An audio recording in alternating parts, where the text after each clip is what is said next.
আসসালামু আলাইকুম ভিউয়ার্স, আল্লাহর অশেষ রহমতে আলহামদুলিল্লাহ সবাই ভালো আছে। এই ভিডিওর মধ্যে যে বিষয়টা নিয়ে তুলে ধরবো রাশিয়ার ম্যান পাওয়ার সম্পর্কে। অনেকে বলতেছেন যে ভাই রাশিয়ার ম্যান পাওয়ার পাওয়া যাচ্ছে না, বা রাশিয়ার ম্যান পাওয়ার নিয়ে অনেক সমস্যা। আমি দীর্ঘদিন যাবত, বিশেষ করে 3 মাস 4 মাস 6 মাস হয়ে গেছে আমি ভিসা পেয়ে বসে আছি, এখনো ম্যান পাওয়ার করতে পারতেছি না।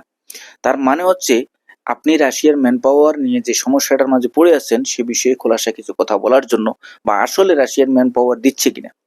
দেখেন, এই ভিডিওর মধ্যে এই রাশিয়ার ম্যান পাওয়ার সম্পর্কে বিস্তারিত কিছু তথ্য তুলে ধরবো। ম্যান পাওয়ার ছাড়া আপনি কোনো বিদেশে, মানে একজন কাজের কর্মী হিসাবে, কাজের শ্রমিক হিসাবে বাংলাদেশ থেকে আপনি ফ্লাই দিতে পারবেন না, বা টিকিট কেটে আপনি যে বোর্ডিং পাস নিয়ে আপনি ফ্লাই দিবেন সেটা কিন্তু আপনাকে দেওয়া হবে না। সুতরাং আপনার ম্যান পাওয়ার এতটা গুরুত্বপূর্ণ।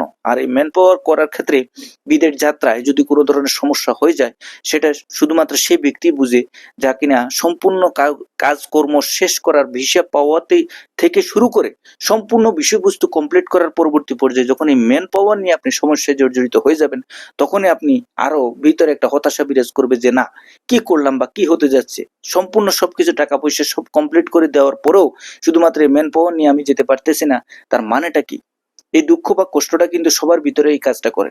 সুতরাং অনেকে এই বিষয়টা সম্পর্কে জানতে চেয়েছেন, বিশেষ করে ইদানিং সময়, দৈনন্দিন এই ইদানিং সময় আমাদের যে বিষয়টা সেটা হচ্ছে রাশিয়ার ভিসার কার্যক্রমকে কেন্দ্র করে অনেকে রাশিয়ার ভিসা পেয়েছেন, এবং রাশিয়ার ম্যান পাওয়ার যেই বিষয়টা সেটার উপর ভিত্তি করে অনেকে সমস্যায় জর্জরিত হয়ে আছেন।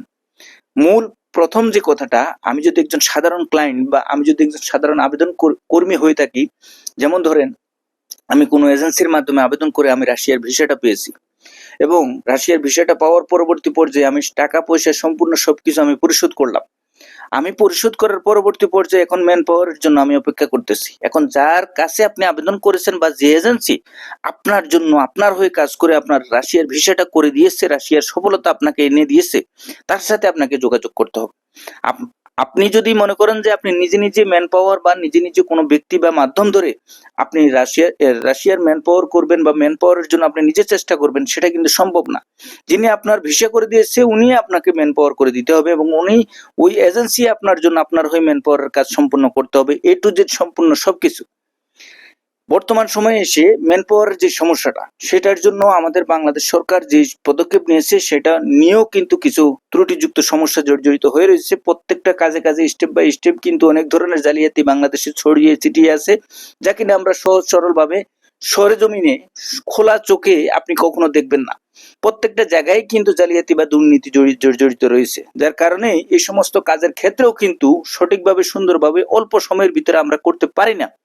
তাই আপনাকে একটি বিষয় লক্ষ্য রাখতে হবে, খুব সহজভাবে সুন্দরভাবে এবং সঠিকভাবে অল্প সময়ের ভিতরে যদি আপনি করতে চান, আপনি যে এজেন্সির মাধ্যমে করতে চাচ্ছেন বা আপনি ভিসা পেয়েছেন তার সাথে আপনাকে সর্বপ্রথম কমিউনিকেশন বা যোগাযোগ বা ভালো পরামর্শ করে অতি দ্রুততার সাথে ম্যান পাওয়ার যেখানে করে সেখান থেকে আপনাকে এই কাজটা বিস্তারিত বুঝে শুনে সাময়িকভাবে আপনি আপনার সমাধান করে নেবেন।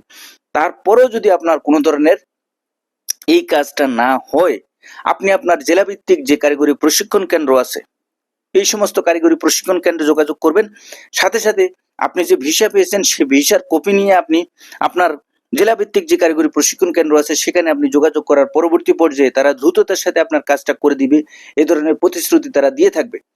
আর সেখানে গিয়েও যদি আপনি কোনো ধরনের ফলাফল না পান, মানে প্রত্যেকটা জায়গায় ছোট থেকে উঁচু পর্যায়ে প্রত্যেকটা জায়গায় কিন্তু বিভিন্ন ধরনের জালিয়াতি দুর্নীতি রয়েছে। আপনি যেখানে দেখবেন যে আপনার সাথে দুর্নীতি হচ্ছে, জালিয়াতি হচ্ছে, আপনাকে সময় দিচ্ছে না, আপনার যে অসুবিধা সেটা ভালোভাবে সমাধান করার জন্য আপনি কোনো ধরনের স্কোপ বা সমাধান খুঁজে পাচ্ছেন না, তখন আপনি উপর স্তরের যে কোনো একজন কর্মকর্তা বা কর্মচারীর কাছে সেখানে গিয়ে আপনাকে যোগাযোগ করতে হবে।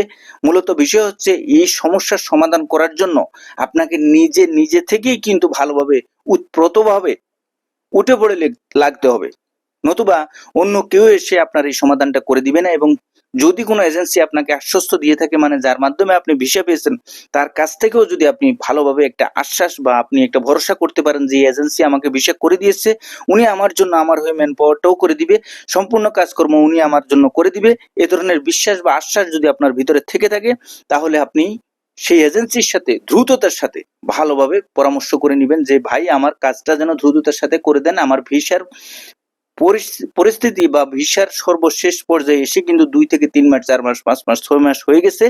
এই পর্যায়ে যদি আমি ম্যান পাওয়ারটা না করতে পারি তাহলে কিন্তু আমার বিশাল সমস্যা হয়ে যাবে। এবং সাথে, সাথে আপনি যদি ফ্লাই দিতে না পারেন তাহলে কিন্তু আপনার বিভিন্ন ধরনের সমস্যার সৃষ্টি হবে এবং বড় ধরনের সমস্যার মাঝে পড়ে গিয়ে হয়তোবা আপনি নাও যেতে পারেন। সুতরাং দ্রুততার সাথে আপনাকে কিন্তু এই ম্যান পাওয়ার কাজ সমাধান করতে হবে।